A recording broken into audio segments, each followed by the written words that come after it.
আমার ধর্ম হলো উদণ্ড স্বরূপ, কোনো ক্ষেত্র মাঝে কাটিলাম খুব।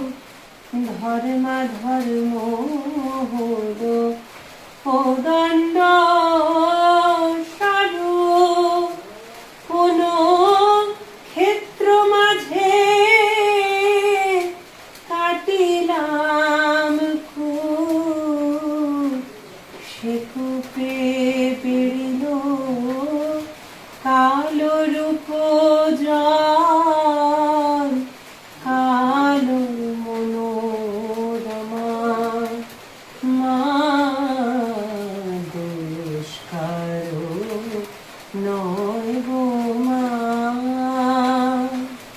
আমি সখাত সলিলে ডুবে মরি, শ্যামা দোষ কারো নয় গো মা।